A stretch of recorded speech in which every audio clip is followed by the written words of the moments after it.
Hello readers by eyes and by ears, this is Mary Chen and welcome back to my channel. I hope you all had an excellent weekend, especially my Patreoners. We spent a lot of time together doing the live read along and then the recap and discussion with YouTube. So now we are back to read once again, and I'm interested to see where things are going. So let's go ahead and dive into the story. Because it was such a long weekend, and it is Monday for me now, this reading may not be the typical length for a Monday, but we are going to see how far we can get. So we're starting at chapter 34, and who knows, maybe it'll only be an hour video or an hour and a half, or maybe I can get to 2 hours. We'll see. Chapter 34. Zhang Yuwen hadn't planned on visiting the set with Director Zhu. He'd only intended to drop by Jinxing's shooting location for a quick look. But first, he made a trip to the film production company to thank Director Zhu for the job referral. Director Zhu had been the mentor of Zhang Yuwen's junior, the director whom Zhang Yuwen asked for the favor back when Zhang Yuwen's junior had first entered the industry. If Zhang Yuwen's junior had entrusted the request to his own mentor, he must have been taking it very seriously. Director Zhu was already curious to see who this Jinxing was, so when he learned Zhang Yuwen had something to do with it, he proposed that they visit the set together. Later, after they left the set, the two of them went to a country restaurant for a lunch of wild-caught fish. Then, Zhang Yuwen dropped Director Zhu off at the company and made his way to the publishing house for further education. The deputy editor pushed his glasses up. "We've been wondering when you'd come. With the new year and all, I figured everyone was on vacation, so I decided not to impose," Zhang Yuwen said, smiling. "We just had our annual editorial meeting yesterday." Zhang Yuwen's heart leapt into his throat. He knew the editorial meeting was the publishing house's project meeting to decide how many books would be published during the year. "And I proposed the subject of your book at the meeting." Stunned and overwhelmed by emotion, Zhang Yuwen was momentarily at a loss for words. The deputy editor continued. "The outlook wasn't very optimistic, but it wasn't entirely pessimistic either. You know, come to think of it, why don't you give self-publishing a try?" Hold on. Clarify first," Zhang Yuwen thought. "What do you mean by not exactly optimistic, but not entirely pessimistic?" Aloud, he said, "I still hope to gain the editorial team's seal of approval. I really did pour my entire heart into this book." Truly, every giant had his Achilles heel.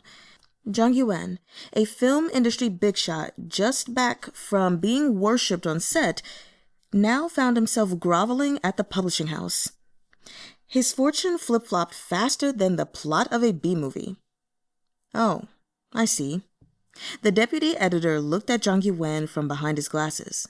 "Well, we all think there's still hope for you, given your linguistic proficiency and literary skills. Work harder this year, and hopefully you'll produce a quality manuscript." "Oh, okay. Does that mean I still have a chance?" The deputy editor sighed and picked up his pen. "I saw your online draft yesterday, though, and it falls short." Zhang Yuwen had to agree with him. His heart hadn't been in it since Christmas. "Are you in love? There's a lot of emotional self-expression. Skip all these Shakespearean asides." The deputy editor flipped to the corresponding section on the screen and struck out a large chunk of the text. "All right, got it," Zhang Yuwen said. "I'll revise it when I get back. But do you think the themes work?" "Keep writing and see where it takes you," the deputy editor said. "Friends, family, and love are themes that have been done to death. But if the story is well written, there'll always be a market for them." "Okay, yeah." Zhang Yuwen scraped together whatever bit of encouragement he could find in the critique and chewed on it. He also scrutinized the deputy editor, whose usual firepower seemed a bit lacking. He looked almost listless, and even his commanding presence seemed weaker than usual. "The spring festival is around the corner," the deputy editor said. "We'll be off for 2 weeks. How about you?" "I don't need to go into the office." Zhang Yuwen understood that the deputy editor was hinting that he should come back after Lunar New Year. "I'll make use of the time to revise my manuscript at home." The deputy editor nodded and made a dismissive gesture. It was time for Zhang Yuwen to take his leave. Trying to get a book published was so hard. Zhang Yuwen heaved a long sigh as he left the publishing house. Lots of the shops around here were up for lease again now that it was the first month of the year. People liked to take the stroke of midnight on New Year's Eve as a fresh page in their lives. He really wanted to call someone, anyone, and tell them about the day's events and all his achievements and frustrations. Years back, when, like Jinxing, he was toiling to establish his career, he'd yearned to call his partner when he was exhausted and tell him all about his day, from his accomplishments to the setbacks he'd faced. But his partner didn't really understand and just urged him to hurry home. That was understandable. But over time, Zhang Yuwen shared less and less, until one day, at some point after they'd broken up, he realized that, just like all the other lonely souls drifting through the big city, he had no one left to share his life with. No family to talk to about his joys and sorrows, successes and failures. Eventually, he accepted this as his fate. He got used to it and shaped himself into the man he was now. Zhang Yuwen sat silently in his car for a moment, then connected to Bluetooth and made a call. The fisherman's avatar flashed on the screen as Zhang Yuwen turned the steering wheel and left the garage of the publishing house. "Hey," Zhang Yuwen said. "Hey, what's up?" asked Suh-chun's voice. "What are you up to?" "I'm in a meeting. Why?" "Oops, sorry." "No worries, it's almost done. And it doesn't really have anything to do with me. So, what's up? Are you calling to tell me you're going to stand me up tonight?" "Nah." Zhang Yuwen had forgotten for a moment that he had a dinner date with Suh-chun. Much of what he wanted to say could wait until they met. Suh-chun didn't probe any further. After a moment, though, he seemed to connect a few dots. "You miss me?" There was unmistakable joy in his voice. Zhang Yuwen, on the other hand, had to pay attention to the passing traffic, the pedestrians crossing the roads, and the traffic lights on top of what Suh-chun was saying. His processor was running on multi-threading mode. "Why is your voice so hoarse?" Suh-chun coughed twice. "I noticed that too. My throat has felt uncomfortable ever since I woke up today. Maybe I've been talking too much lately." "All right then, keep working hard. I'll hang up now." "You really don't have anything else to say?" The corners of Zhang Yuwen's lips quirked up. "Nope. See you this evening." "See you. I love you." Zhang Yuwen didn't say it back, a habit that stemmed from his usual circumspection. Even a simple sentence required careful consideration on his part. He decided to get a haircut, drive home, and then wait for Suh-chun to come and pick him up in the evening. While he was waiting at the barber shop, he pulled out his phone and found his ex's contact on the messaging app. He couldn't help but think about the past. They were both so young back then. Zhang Yuwen may have thought he was mature, but the facts proved otherwise. He'd made a lot of mistakes, and now he thought about apologizing to his ex for how he'd mistreated him. He'd neglected him, for example, clinging tightly to his own solitude even though he was in a relationship. So Zhang Yuwen typed a message that expressed his sincerest apologies. He hesitated a lot, deliberating over his word choices and trying to make the message read exactly as he meant it, without giving any impression that he was trying to rekindle their relationship. Finally, he pressed send, but his message was rejected. His ex had already deleted him from his contacts. Zhang Yuwen laughed. "What am I doing? Getting all sentimental here." When he got home later that afternoon, Suh-chun sent him a message. "I think I'm sick. Can't meet tonight." Surprised, Zhang Yuwen called him. "Where are you?" "In bed at home." Chun said in a hoarse voice.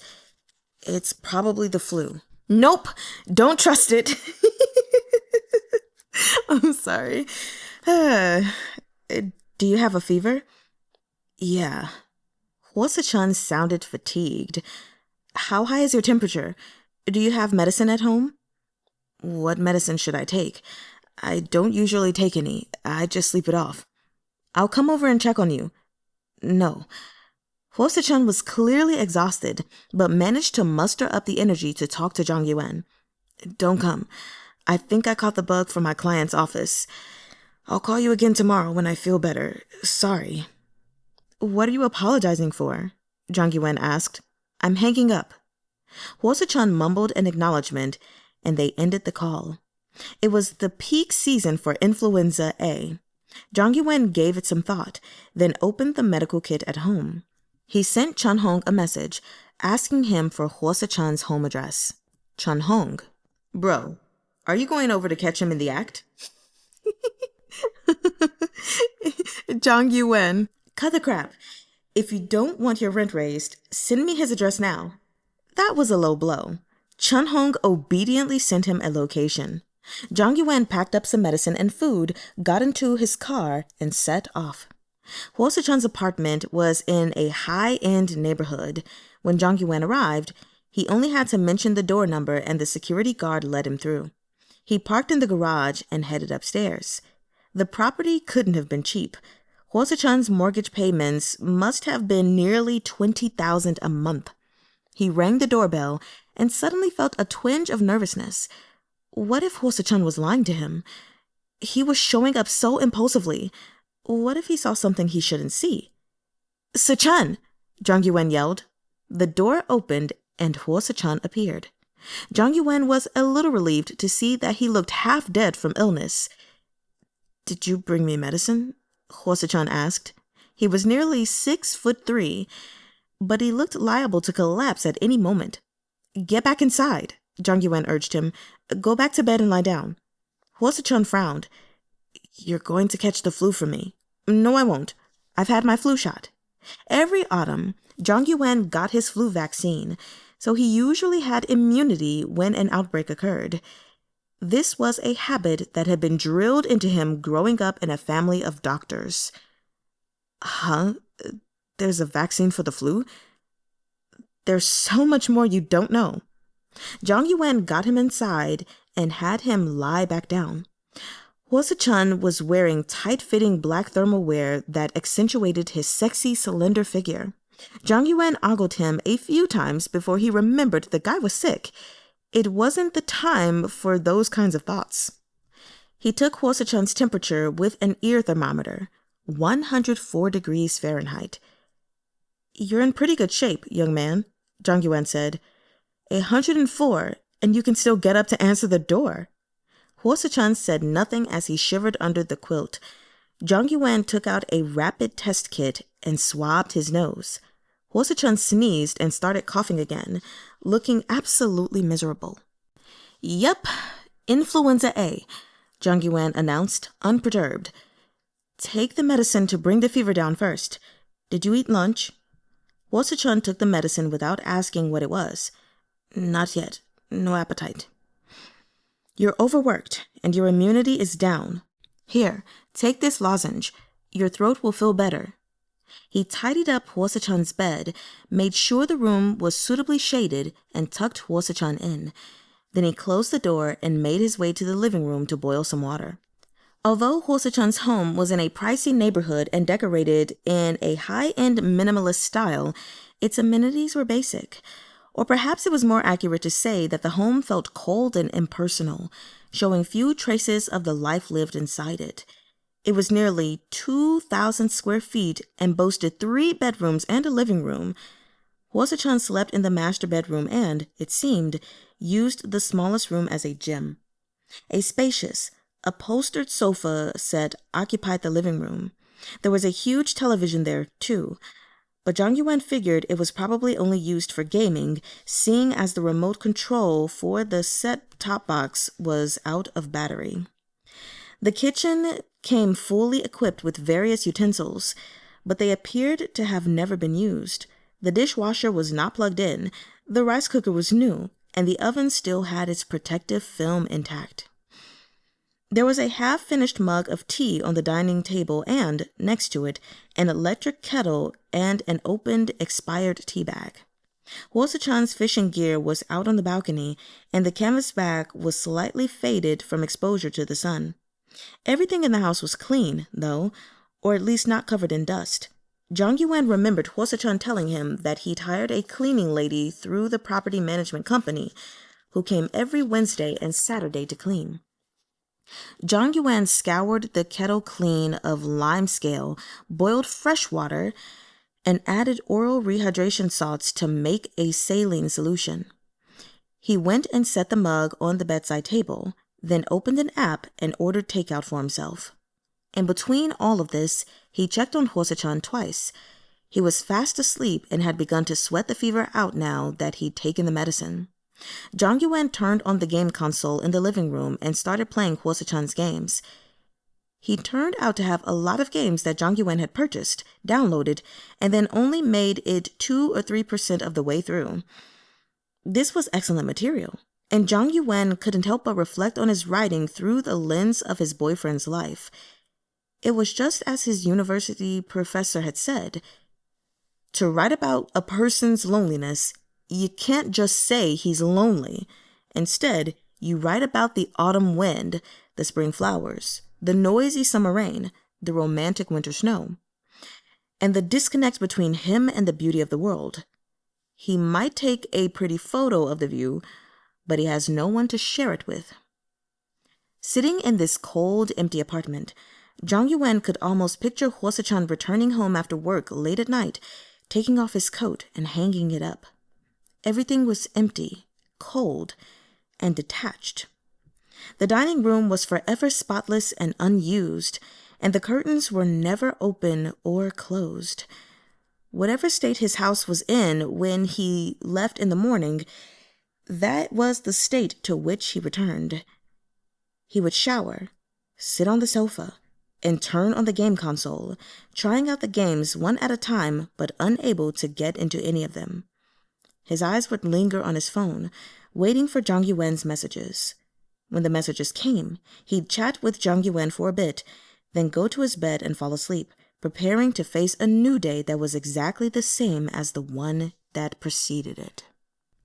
Yuwen had the thought that he was the same, but at number 7 Riverbay Road, he realized, even if he kept all the doors to the unused rooms closed, the place would be bathed in sunlight and the plants would thrive. Maybe it felt that way because he spent most of his time at home. And now that Yanne, Chahng, and the others had moved in, his house compared to Suh-chun's was like the tropics compared to the Arctic. Suh-chun's game controller felt good in his hands. He checked out some games that he was stuck on and found that the parts that tripped him up apparently posed no challenge to Suh-chun, who had cleared most of them. He must be smarter than me, Yuwen thought, surprised. He'd always thought of Suh-chun as having high emotional intelligence, but his life circumstances weren't as good as Yuwen's. He was a little short on luck. At 10 o'clock, Yuwen began to feel sleepy. He sent Chahng a message, telling him that he wouldn't be home that night because he was staying at Suh-chun's to take care of him. Then, he went into the master bedroom and retook Suh-chun's temperature. It was down to 101.3 degrees. Suh-chun was drinking some water, having just woken up. Yuwen did some math. 6 hours had passed, so he could give Suh-chun another pill. Time for your medicine. Suh-chun looked weary. Yuwen took off his clothes and got into the bed. What? Yuwen asked. It's not like we haven't slept together before. Suh-chun laughed. Yuwen touched his forehead. You'll feel better in the morning. Let me show you something, said Suh-chun. Yuwen left the bedside lamp on and waited, puzzled. Suh-chun switched on his phone to a flood of incoming messages. You're going to show me how busy you are? Yuwen joked. Suh-chun irritably dismissed the notifications and pulled up a picture from his photo album. Oh, you found it, Yuwen exclaimed. It was a photo from more than 20 years ago. After being developed and printed, it had been set aside for a long time before it digitized. My brother found it, said Suh-chun. Our whole family went to the hot spring for vacation back then, and we even went to the park to feed the deer. The photo showed a 7-year-old Suh-chun standing and looking back in puzzlement at the deer, who were chasing a flustered child at the edge of the frame. Is this you? Yeah, it is. That's me. Zhang Yuwen recognized those clothes. He recalled that scene from his childhood. It had been right there, in that park. It was true, then. The family who took him out to play all those years ago had been Suh-chun and his brother and parents. I asked my brother to mail the photo back, Suh-chun said. Keep it here, Zhang Yuwen said. It's too easy to lose, and that'd be a real shame. Then you can bring it back yourself when you come over the next time. Suh-chun held Zhang Yuwen in his arms as they lay together. Zhang Yuwen zoomed in on the photo again and looked at it in disbelief. So the legend is true, he murmured. Zhang Yuwen chuckled and shook his head, but Suh-chun pressed him. A certain legend about destined love? Suddenly embarrassed, Zhang Yuwen pushed Suh-chun's face away, and they fell into a brief silence in the quiet night. Then, Suh-chun buried his face in Zhang Yuwen's shoulder and said, I want to make love to you, Yuwen. We're destined to be together. Okay. Zhang Yuwen laughed. Careful you don't give yourself myocarditis. Suh-chun looked at him with a grin. Have you ever made love with someone who has a fever? No, but your fever has already gone down. Too bad. I should have grabbed my chance when you were burning up at 105 degrees. Zhang Yuwen kissed Suh-chun, thinking about how incredible fate was. It felt as if heaven had arranged for them to meet long ago. Then he felt something and reached down to touch Suh-chun's erection. Whoa there. Look at you, misbehaving even at a time like this. Then promise me we'll do it next time we meet, said Suh-chun. Sure. Zhang Yuwen agreed readily. What made you change your mind? Well, I'm still sick, after all. Afraid I won't be able to perform to my fullest potential. Zhang Yuwen laughed and turned off the bedside lamp. Can we cuddle while we sleep? Asked Suh-chun. So, Zhang Yuwen turned around and hugged him. For a moment, they rubbed against each other through their pants. Suh-chun's body was still hot, his illness transforming him into flames that devoured everything in their path. Hey, behave yourself, Zhang Yuwen reminded him. Suh-chun stopped grinding against him.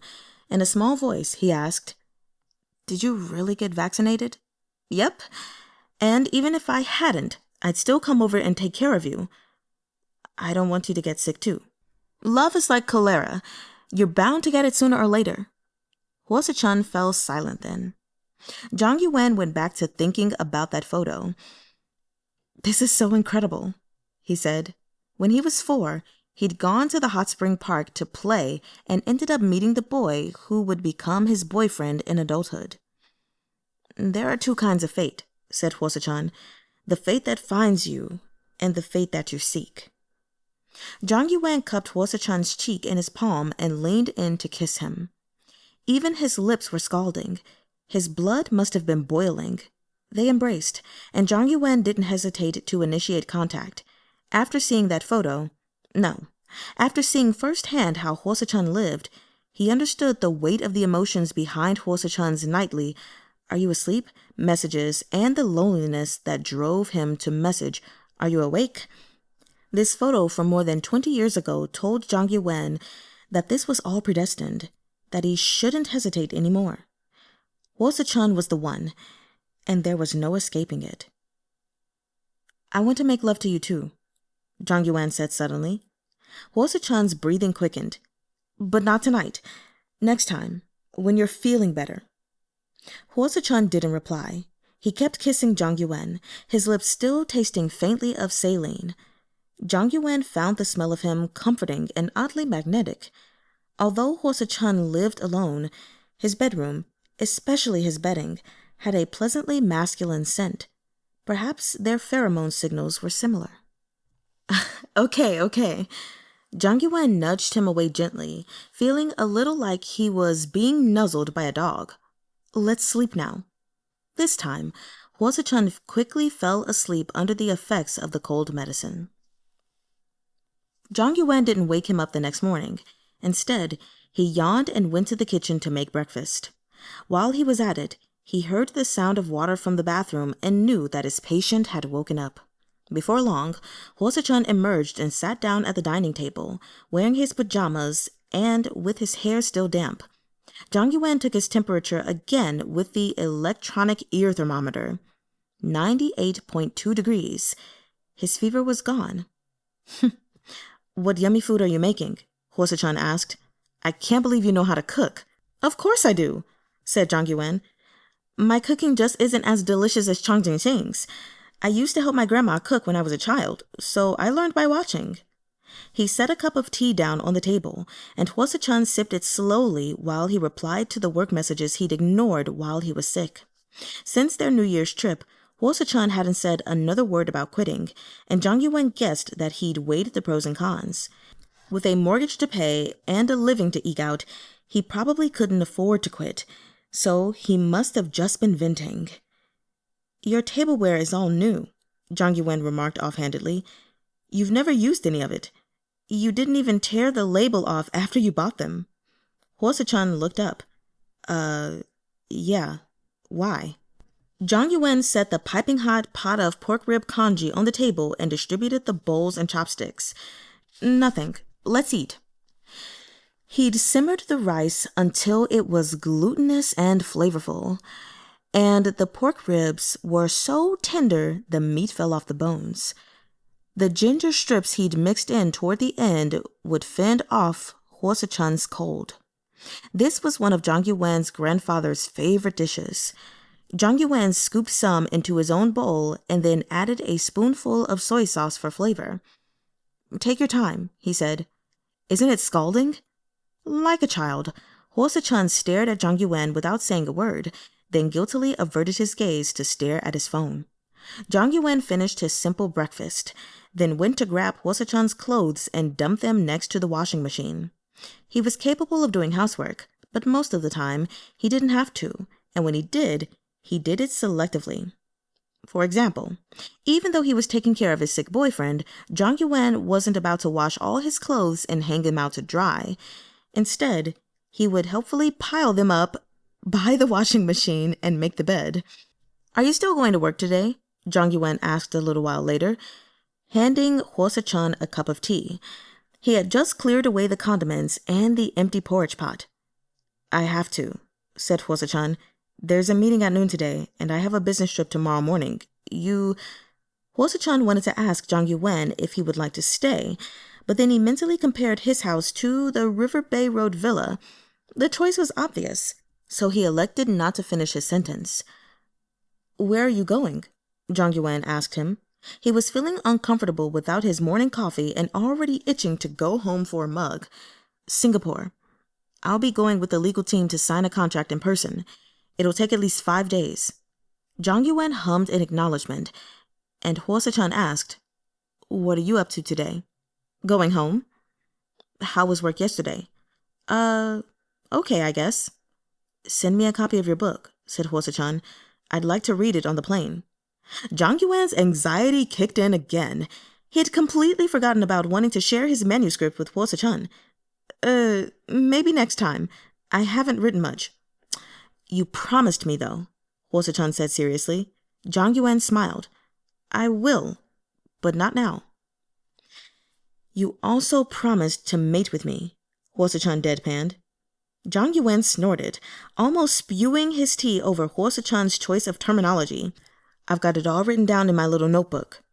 Zhang Yuwen managed to swallow his tea before he started laughing uncontrollably. Suh-chun had hit the right note with Zhang Yuwen's weird sense of humor.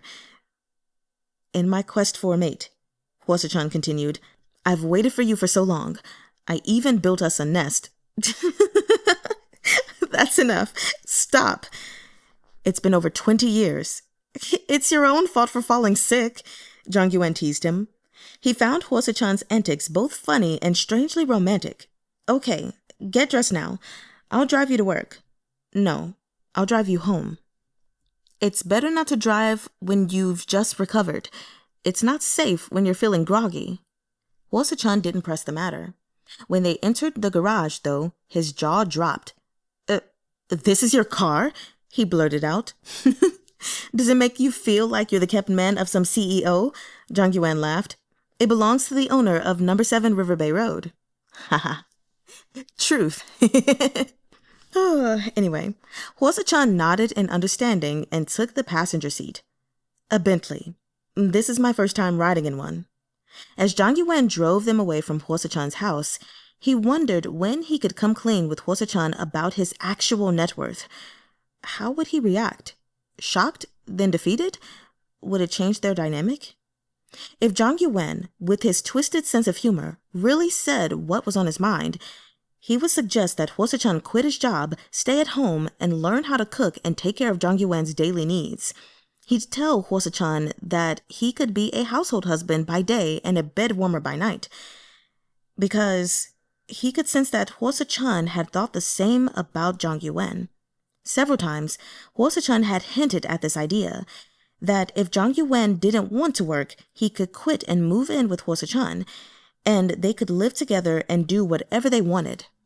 But if Zhang Yuwen were to do unto Suh-chun as Suh-chun had done unto him, he doubted that Suh-chun would be happy about it. That was probably why Zhang Yuwen had never fully convinced himself to commit to Suh-chun. When they arrived at the building where Suh-chun worked, Suh-chun turned around in the passenger seat and placed a hand on Zhang Yuwen's shoulder. There are a lot of people out there, Zhang Yuwen observed. Any of your colleagues among them? To his surprise, Suh-chun leaned over and kissed him. Some people who happened to be crossing the road looked over at them. Zhang Yuwen's car was pretty conspicuous, after all. One of them is our marketing director, Suh-chun said, but it doesn't matter. They can say whatever they want. I'm leaving. See you later. Zhang Yuwen realized then just how open and unreserved Suh-chun was. He'd never been in a relationship with someone like that. If they'd met during their student days, he imagined Suh-chun might have been the type to confess his love to him in front of a crowd of people. Suh-chun got out of the car and walked briskly toward the building, where someone was waiting to greet him. Zhang Yuwen thought things over for a while, and then sent his novel to Suh-chun. Chapter 35. To his surprise, Yuwen found that once he started leading a team, his workload lightened considerably. He no longer needed to run around himself. Instead, he earned a commission based on his team's overall performance. Most of the time, he could stay in the office, delegating tasks to his subordinates and optimizing their proposals. Occasionally, he even read a book at work. Whenever he had a break, he thought about going home. Even if Xiao-Qi wasn't there waiting for him, Zhang Yuwen would be at the dining table, and chatting with Zhang Yuwen always lifted his mood. Yuwen had this sense that his life had been on an upward trajectory ever since he met Zhang Yuwen. Some people were naturally superstitious and would draw casual lines between two unrelated events that just happened to occur one after another.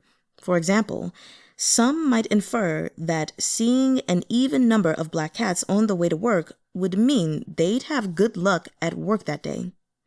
After he met Zhang Yuwen and moved to number 7 Riverbay Road, Yuwen's job had become more manageable, and he was finding more opportunities to make money. Sales negotiations went surprisingly smooth, with the clients signing order forms like they were under a spell, and when the occasional issue did crop up, Yuwen found that he could handle them easily. When Yuwen brought it up at work, his subordinates pandered to him by coming up with mystical explanations. One held that the place where Yuwen lived was an auspicious feng shui treasure site, so powerful that even renting it could make a person filthy rich overnight. Why else would the houses on Riverbay Road be so expensive? But to Yuwen's knowledge, Zhang Yuwen hadn't made any big bucks, which brought the credibility of this theory into question. Or had he merely shared his good fortune with the others? Yes, perhaps that was it.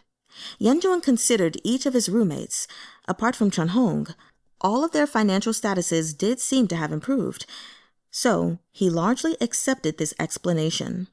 Of course, he wasn't always able to slack off and sneak away from work to go home and absorb Zhang Yuwen's good fortune, so instead, he chatted with him via instant messaging app. At first, Yuwen wasn't sure Zhang Yuwen would even reply to him. After all, he didn't always reply to Suh-chun. Most of the time, he left the poor guy hanging and pining pitifully for his attention. But he'd worried for nothing. Maybe it was just because they'd known each other longer, but every time Yuwen hit send on a message, Zhang Yuwen responded promptly. It made Yuwen's heart race like he was a love-stricken high schooler. This simple gesture told him that he held a higher position than Suh-chun in Zhang Yuwen's heart. At first, he was jealous that Suh-chun had managed to start a relationship with Zhang Yuwen so easily, while Yuwen missed his shot. Later, though, it occurred to him that they barely seemed to do anything as a couple. Suh-chun rarely even visited. Zhang Yuwen didn't seem to need him all that much. Yuwen comforted himself with the thought that it wouldn't be long before they broke up. And after a while, he began to feel that his existing relationship with Zhang Yuwen was already good enough. Except for the sex, Zhang Yuwen was like his wife, waiting for him at home every day. He could live with that. Yuwen missed Zhang Yuwen again today. This was what love was like, especially secret, unrequited love. Anxiety-inducing and shrouded in secrecy. He imagined Zhang Yuwen waking up and starting his workday. Lately, he'd been thinking of getting a car. After his pay raise, puffed up with confidence, he passed by the electric vehicle showroom downstairs and slowed down to take another look. If he had a car, he could go home at noon and have lunch with Zhang Yuwen. The phone rang, yanking him back to reality. It was a phone he had set up with his late brother's phone number. He'd designated a special ringtone for it. Yuwen quickly got up and went to the hallway to answer the call. He lowered his voice slightly so he sounded slightly hoarse when he said, "Ma?" "Die!" said his mother's voice over the phone. Yuwen breathed a sigh of relief. Thank God it wasn't someone else making the call on her behalf. "I'm here." "What are you busy with?" Mama Yan asked. "Working," Yuwen replied steadily. His brother had been even more taciturn than he was. Even with family, he didn't say a word more than necessary. "How about Yuwen?" "Working too." "Lulu?" Tears pricked the back of Yuwen's eyes. "At home taking care of Xiao-chi." Mama Yan sighed. "It's been so long since I last saw my little treasure." Yuwen pinched the bridge of his nose, trying hard to hold back his tears. "I'll get Jun to send you some photos." "My eyesight isn't good." Dai?" "Yeah?" "Are you at work? Is it tough? You haven't called me in a long time." Yuwen held the phone away slightly and did his best to compose himself. "We're talking now, aren't we?" "Is business good at the shop?" "Yeah, busy, though." "You keep sending me money. I saved up some for Jun." "He has enough for living expenses," Yuwen said. "Use it on yourself, Ma." "I bought some clothes for the little treasure, too. How tall is she now?" Yuwen said nothing and wept in silence. Mama Yan chattered away, mostly talking to herself.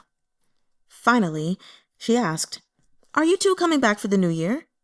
Yuwen's heart skipped a beat. "I can't close the shop for the New Year," he said immediately. "If you brothers can't come back, I'll go over to visit you. I can catch a ride with your friend." Yuwen's mind went momentarily blank. What was he going to do? Let me see what I can do," he said. "Don't be in a hurry to come. It's not convenient for you to travel." Mama Yan lived in the countryside, and she didn't care for Christmas or New Year's. To her, the most important holiday was the Spring Festival, also known as Lunar New Year, which she believed was a time for family reunions. Yuwen had given it some thought before. Originally, he planned to have his mother return to her maternal home to spend the festival there, and he would tell her that he and his brother were too busy during the holidays to return home. But so much had happened recently that he'd forgotten all about it. What was he going to do? Yuwen looked at the train tickets and opened his messaging app to contact a few friends in the countryside. He'd only told a handful of people about his brother and sister-in-law's passing, hoping to prevent anyone from accidentally leaking the secret to his mother. He asked his friends if his mother had asked about catching a ride to Jiangdong, and they all said no. What could he do? Yuwen was deeply troubled. In the end, he took the afternoon off and went home to ask Zhang Yuwen for advice. He sat with Zhang Yuwen, utterly exhausted, and sipped his coffee with a frown on his face. "Pardon me for being blunt," Zhang Yuwen began, "but what I'm going to say might be a little—" "You don't need to worry about my feelings," Yuwen said. "Okay, first, how long are you going to keep this from her?" Yuwen didn't answer. "You know you can't hide this forever, right?" "Yes." "I'm going to say something a bit grim." "Go ahead."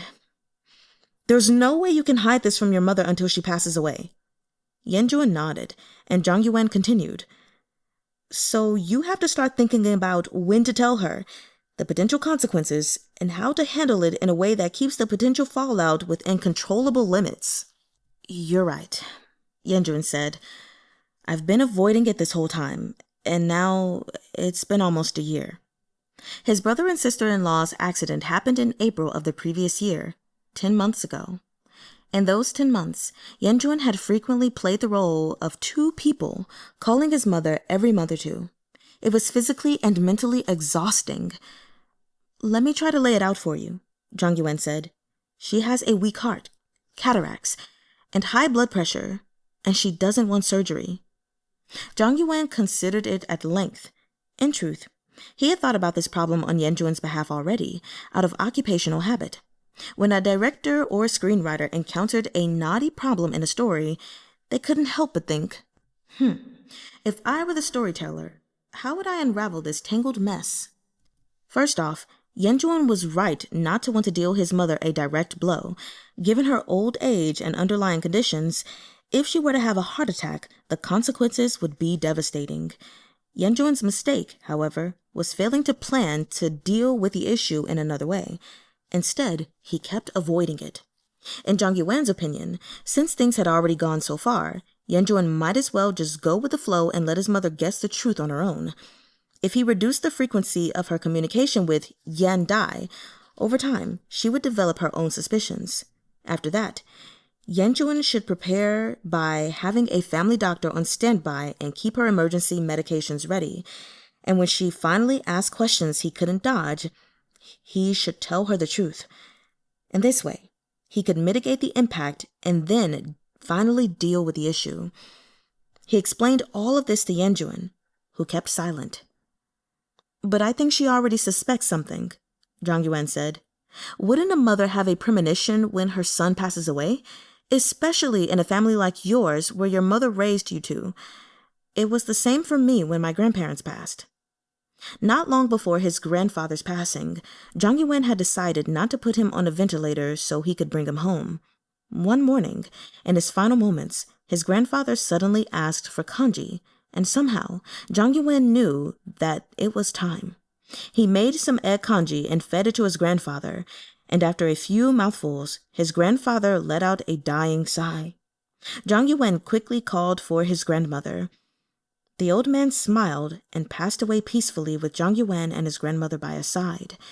As for his grandmother, it had happened on a winter night in the same year his grandfather passed. Before he went to bed at night, Zhang Yuwen checked the temperature in her room and returned to his own room to sleep. But he woke suddenly at 3:30 a.m., with the urge to check on his grandmother. Sure enough, she had quietly passed away. Zhang Yuwen had always believed that people could sense it when their loved ones passed away, and he was confident that Yuwen's family was no exception. Instead of keeping the deaths such a closely guarded secret, Yuwen should have left some room for doubt so that his mother could gradually suspect the truth, at which point he could have broken the news to her. "I get it now," Yuwen nodded. "You should entrust Xiao-chee to her care too," Zhang Yuwen said. "People can be remarkably resilient as long as there's hope. Let me give you another grim example." Yuwen motioned for Zhang Yuwen to continue, indicating that it was fine. Let's say that both you and your brother were gone. This is the worst-case scenario, and she has to raise Xiaoqi alone. She would struggle, but she would also try her best to keep going. You have to believe in her. Yuwen nodded again. You're right. My mother has always been a strong person. I can't let her raise Xiaoqi, though. She's not familiar with life in the big city and wouldn't be able to adapt to Jiangdong. She's not physically up to it either. That may be so, but she also needs to believe that there is still someone who relies on her. Zhang Yuwen paused for a moment, thinking, then asked, Are you planning to go back home to visit her for the spring festival? Yuwen had been uncertain before he spoke to Zhang Yuwen, but now he knew he had to. I'll take Xiaoqi with me to tell her that my brother and sister-in-law had to stay in Jiangdong for the spring festival. That works, but you have to start preparing for when to tell her the truth. I will. I can help you find a doctor. If you decide to have the showdown here, I'll ask a cardiologist friend to be here on standby for emergency assistance. I believe she can get through this. Yuwen considered this for a moment, grateful to Zhang Yuwen for the offer. I'll think about it when I return after the spring festival.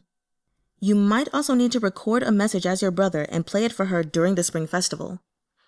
Yuwen came up with a detailed plan that included how to conceal the truth from his mother when he brought Xiaoqi back home for the festival. After the Lunar New Year, he would gradually bring his mother to sense that something was amiss, and then find the right time to tell her the truth.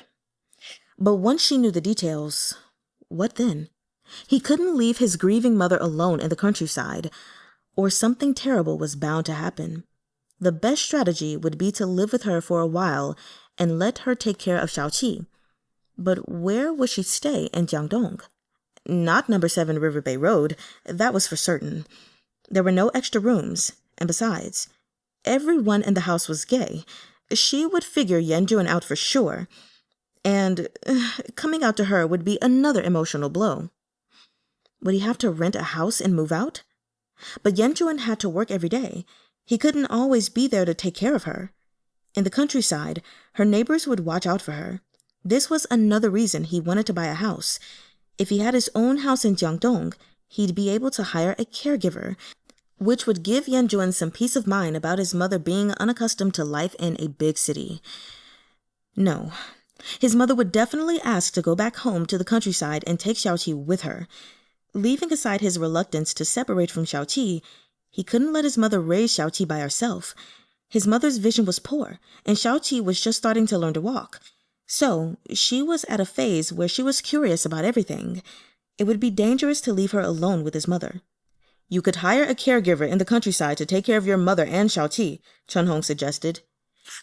But no matter what, once Xiaoqi starts kindergarten, you'll still have to return to Jiangdong.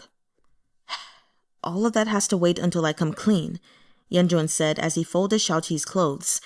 The housekeepers at number 7 Riverbay Road understood how hard it was to take care of a baby, so they always made sure to tidy up his room for him every day. Yuwen, in turn, set aside a sum of money for them every month as a token of his appreciation. Chahng empathized with Yuwen. They both had elders and youngsters at home to worry about. Chahng might not have had kids of his own, but he was always worried about his younger sister. Fortunately, Chahng's parents were both healthy and could take care of each other. This is a tough time of year, Chahng remarked.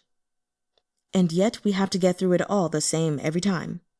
Yuwen picked Xiaoqi up and changed her into her pajamas. Yuwen! Yuwen! Xiaoqi called out. He's not here, Chahng said. Call me Hong. How's the gym coming along? Asked Yuwen. Just need some minor renovations. It'll open for business on the 5th day of the Lunar New Year. I'll try my best to be back by then so I can show my support. Deal, Chahng grinned. Chahng has staked all his savings on this one gamble. It was only 120,000 yuan, but it was everything he had. Between the renovation costs and the rent, he was nearly broke. And now all he could do was wait for the grand opening. when he could begin to collect membership fees. I hope things go smoothly, Chen-hong thought, for all of us. All right, everyone. So that is all I can do for today. I'm actually a bit exhausted, so I had the roughest sleep possible. It was just awful. But I do have a couple of thoughts to share. I'll be completely honest with you guys. I wasn't really feeling these 2 chapters, which is kind of sucky because I stopped at these 2 chapters, but it's all I can do for today. I've got to get to work. So someday this week, you'll have a longer reading session with me. I just don't know which day, probably Thursday. But anyway, starting with chapter 34, we have Suh-chun being sick. That chapter, it just was what it was. It felt like a filler chapter. I'm not saying that it was, but it was just so Suh-chun sick focused and Zhang Yuwen taking care of him that I was just kind of bored.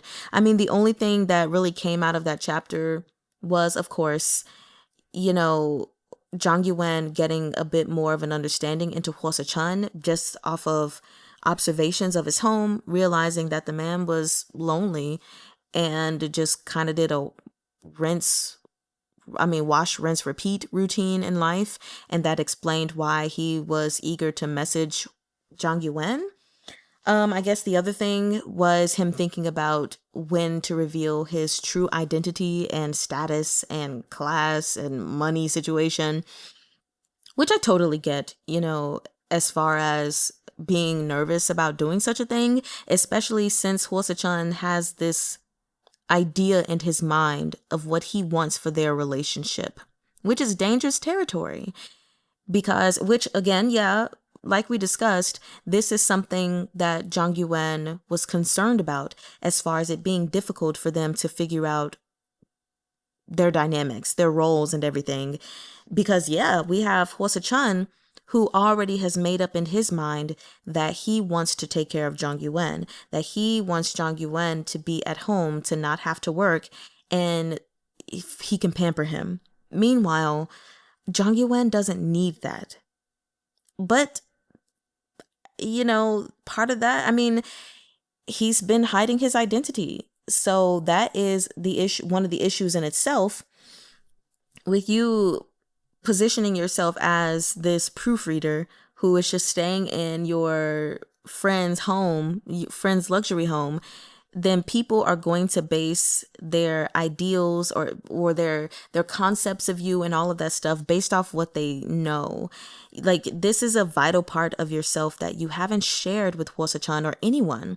So the certain thoughts that they have toward you or about you are going to be based in that. And so this dilemma that he's having as far as being afraid of what will happen after he tells the truth, it's of his own making, So that is what it is. Anyway, that chapter was what it was. And then we shifted over to Yanjuan. To me, it was honestly kind of abrupt. I was like, whoa, okay. So we went from Suh-chun and Zhang Yuwen to just boom. Yanjuan, fine, okay, whatever. So I had already mentioned before that I wasn't really liking this whole hiding the thing from his mother, but I guess we got more clarity that, okay, she does ask about Yanjuan as well, but apparently she only talks to one son and then just asks about the other one is what it is. But I don't know, I feel bad for Yanjuan's situation as far as not wanting to reveal the truth to her just because she's so physically weak and, has all those issues.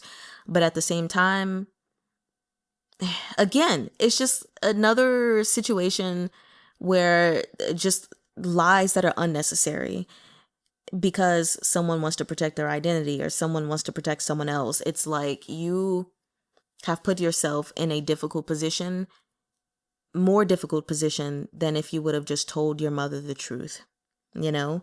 There could have been possibly an easier way to deal with this. I get you wanted to protect her. You're not living there and you're out here, I get it, but I don't know. I just don't like this mess. So I was glad that Jung Yuwen was basically like, I mean, you can't hide this from her for the rest of her life. Like, sir, she's a mother. She's going to realize that something's wrong if she hasn't already begun to have suspicions. Even if those suspicions aren't pinpointed, like, she would just know that something is off. So you have to figure out when you're going to tell her the truth and how you're going to tell her the truth. And this is something that you need to be prepared for. And I'm glad that he even offered, like, hey, I can have a cardiologist there, you know, to get her through this. Like, I believe she can get through this. Especially since Xiao-chee is still around. There's hope, you know. So that was what it was. I don't know. I'm tired. And these chapters were very underwhelming to me. Hopefully the next few chapters will be better, because the all the chapters we've read before these two were good. So we'll see. I do know that on my TikTok, when I had posted a video about this book, someone had mentioned that they felt halfway through the second novel that the author just kind of changed the story they were telling, or forgot what story they were telling. And I was like, well, I guess I'll see for myself. I mean, I don't think we've gotten to that point yet, but these last two chapters were kind of a duller. I'm not even gonna lie. Okay, so there was one other thing that I wanted to talk about, because I feel like I'm being played, or I'm being played with by Fei Tian and Xiang, and I'm actually I'm actually not liking this, and just wanted to share with you guys and see what y'all think. So with reading these two chapters side by side, especially with how chapter 34 ended and how chapter 35 began, I feel like Fei Tian Xiang is playing with my emotions in regards to the relationship between Zhang Yuwen and Suh-chun, and the relationship that is between Zhang Yuwen and Yanjun. It's pretty clear to me so far. I mean, things can change, who knows? But it's pretty clear that this relationship between Suh-chun and Zhang Yuwen is overall decent. Like, there is the fear of revealing his identity and all of that stuff like that, but overall their relationship seems steady. Is it what I want? No, but you get what I'm saying. But my problem is, when we get to the next chapter, we're in Yanjun's perspective, where he is thinking about Zhang Yuwen and how he is in love with him. And there's just this whole thing where I feel like I'm being given false hope. So he's texting Zhang Yuwen or whatever, and, you know, he's like, at first he was afraid Zhang Yuwen wouldn't reply, but Zhang Yuwen always answers immediately, compared to Suh-chun, where he'll just leave the guy on red, or not read the message, and just be leaving him pining for a while, basically. And it was like, that just shows that he has a bigger place in Zhang Yuwen's heart, blah, blah, blah. And for me, it's just kind of like, arise, Zhang.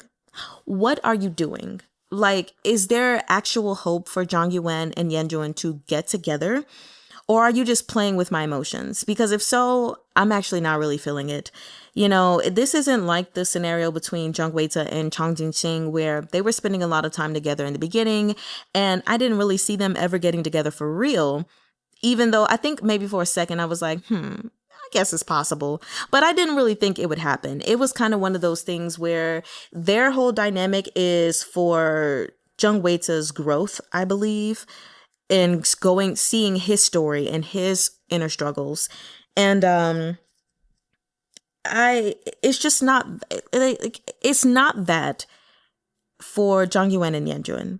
To me, it's just kind of like, what is the point of letting us know that there is someone else in love with Yanjun, but he can't have him because Zhang Yuwen is with someone else? Are you constantly throwing this in our face because there's a chance for Yanjun and Zhang Yuwen to get together and for Suh-chun to be left out? Or what? It's not going to be a throuple scenario. I had watched Kichter's video about Volume 1 some time ago, actually, before I even read the book. Don't kill me. I don't feel like it spoiled me before I read it, but I remember her saying something about a potential throuple, and I could only imagine she was talking about, I can't remember, but between Yanjuan, Zhang Yuwen, and Suh-chun. But those are not vibes that I got from Volume 1, and I'm certainly not getting those vibes in Volume 2. And so, I don't know. I'm just kind of like, I really want Zhang Yuwen and Yanjuan to be together, and I feel like you keep putting it in my face, but yet nothing is happening in that direction. So I don't like that. And I have a bone to pick with Fei Tian and Xiang. If they don't end up together, I think I'm going to be upset. Yeah, I'm legitimately going to be upset. I don't like my feelings being toyed with in this way. Anyway, I don't really have anything else to say in that regard. I did make a post yesterday. Well, it's yesterday for you guys on Patreon. I guess by the time you guys on YouTube hear this, it'll be 48 hours later or something like that. But, yeah, I didn't realize it until I was on YouTube, I guess, uploading some content, and they were like, hey, you, it's your 1 year anniversary. I was like, oh shoot, which was very exciting. And so I was like, oh my gosh, I feel like we should totally do something with each other then. So what yet? I'm not 100% sure, because it's also so last minute, just a week away, essentially. Well, it's more than a week away. Honestly, what is it? 2 weeks? Yeah, basically 2 weeks away. But still, no.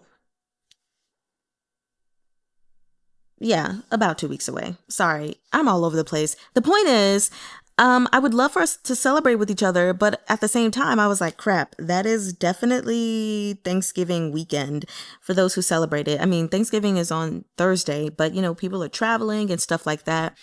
But still, I definitely would love to come and do something with you guys, whether it's another Q&A or if we're just chatting about some things. I don't know. I can think of some subjects, or you guys can think of some subjects, and I can prepare in advance.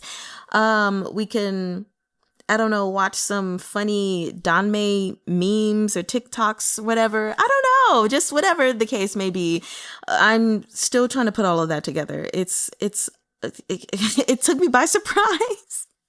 So I'll figure it out eventually. But please leave your thoughts and suggestions in the comments for me, because I don't know what to do. But I do want to celebrate with you guys. And I'm just excited to know that I reached over 1,000 subscribers before I hit the 1 year mark. I was like, yay, okay. So anyway, that's all I'll say. I hope you guys enjoy this week. And yeah, 我爱你们。